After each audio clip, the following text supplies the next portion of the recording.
दोस्तों, हमने कॉकरोच जनता पार्टी का पूरा प्रोपेगेंडा देखा। 20 जुलाई को उनके संसद मार्च का कार्यक्रम भी हमने देखा।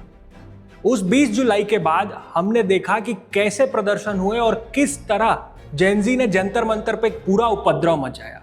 इस प्रदर्शन के बाद मोदी सरकार ने एक बहुत बड़ा फैसला लिया है। देश के शिक्षा मंत्री धर्मेंद्र प्रधान का अब इस्तीफा हो गया है। सभी को नमस्कार, बहुत स्वागत है। देश के शिक्षा मंत्री धर्मेंद्र प्रधान के रेजिग्नेशन के बाद अब प्रहलाद जोशी की एंट्री हो गई है।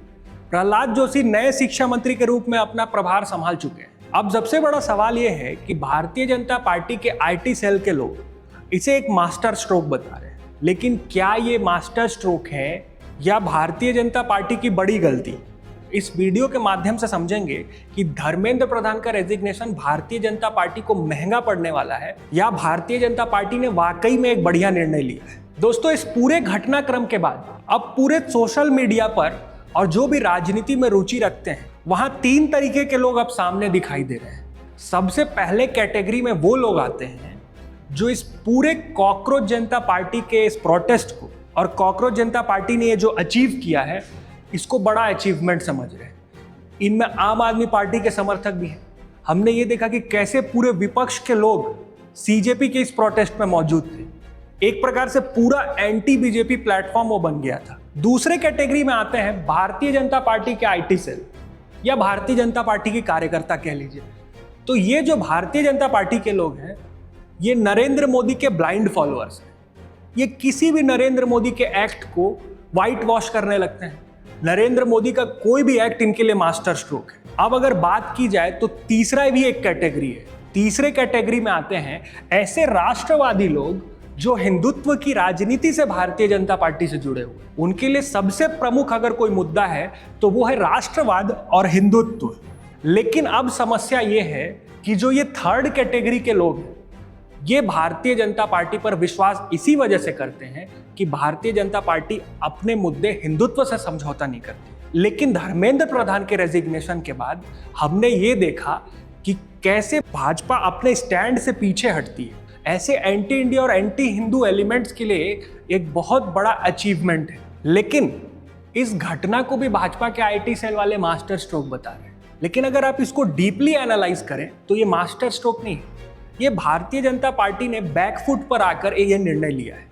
नहीं तो अगर धर्मेंद्र प्रधान का इस्तीफा दिलाना होता तो पार्टी ये निर्णय पहले ही ले ली होती। मोदी सरकार के 12 सालों में भारतीय जनता पार्टी दूसरी बार बैकफुट पर नजर आई है। पहली बार मोदी सरकार बैकफुट पर तब नजर आई थी जब किसान आंदोलन हुआ था।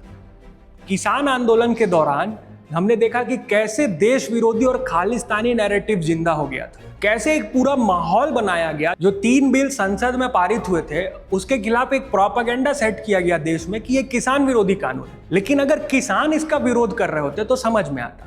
लेकिन हमने देखा कि कैसे एंटी इंडिया एलिमेंट्स वहां भी शामिल थे। लेकिन फिर भी मोदी सरकार ने उस वक्त इस तीनों कानून को वापस लिया और ये पहली बार ऐसा घटना देखने को मिला कि प्रधानमंत्री नरेंद्र मोदी पीछे आकर ये स्टैंड लिए। अब इस घटना के बाद दूसरी बार भारतीय जनता पार्टी बैकफुट पर नजर आ रही है। ऐसे लोगों के साथ भारतीय जनता पार्टी के 2 केंद्रीय मंत्रियों को प्रेस कॉन्फ्रेंस करना पड़ रहा है। आप समझ सकते हैं, जेपी नड्डा, जितेंद्र सिंह भाजपा के बड़े सीनियर मंत्रियों में इनका नाम शुमार है। सौरभ दास और आशुतोष रंका के साथ अगर इनको प्रेस कॉन्फ्रेंस करना पड़े तो ये अपने आप में ही भारतीय जनता पार्टी के लिए शर्मनाक है। और भाजपा ने क्या कहा है कि हमने सारे सीजेपी के डिमांड अब मान लिया है। हम सारे केसेस जो कि वहां पर स्टूडेंट थे उनके खिलाफ अब वापस लेने वाले हैं। अब क्या वाकई में वो स्टूडेंट थे जिन्होंने भारत विरोधी नारे वहां पे लगाए? और ऐसे एक्ट हमको देखने को वहां पर मिला। इन लोगों ने बसेस तोड़े, इंफ्रास्ट्रक्चर तोड़े, वायलेंस किया। कितने पुलिसकर्मी घायल हुए। क्या उनके परिवारजन नहीं है? अब अगर भारतीय जनता पार्टी इनके खिलाफ केसेस वापस ले लेगी तो ये क्या एग्जाम्पल भाजपा सेट कर रही है? ये एक नया ट्रेंड भारतीय जनता पार्टी ने सेट कर दिया है। अब और आंदोलन सामने आएंगे। अब देश विरोधी ताकतों की ताकत और बढ़ चुकी है। और देश विरोधी ताकत ही नहीं, भाजपा के जो कोर वोटर्स हैं अब वो भी खुले तौर पर अपनी नाराजगी जाहिर करेंगे। अब इस हिसाब से तो कोई भी 20-25 हजार की भीड़ अब जंतर मंतर पे लेके आएगा और स्ट्रीट वायलेंस पर उतर जाएगा तो भारतीय जनता पार्टी को इनकी बात माननी पड़ेगी। अब कैसी कैसी आवाजें उठ रही। अब यूजीसी का मुद्दा भी उठ रहा है। यूजीसी के जो समर्थक हैं वो भी अब कह रहे हैं कि अब हम जंतर मंतर पर भारतीय जनता पार्टी के प्रोटेस्ट करेंगे। इस काला कानून को भारतीय जनता पार्टी को पीछे लेना पड़ेगा, ये इनकी डिमांड है। इनके खिलाफ फिर प्रोटेस्ट क्यों रुकेगा? क्योंकि देश में नाराजगी इथेनॉल के खिलाफ भी है। जो E20 पेट्रोल आदरणीय मंत्री जी ने पूरे देश के ऊपर थोपा, इसके खिलाफ भी लोगों में आक्रोश है। ये भी लोग अब जंतर मंतर पे उतर जाएंगे। और यही नहीं, अब एक बहुत बड़ा मुद्दा देश के सामने आ रहा है।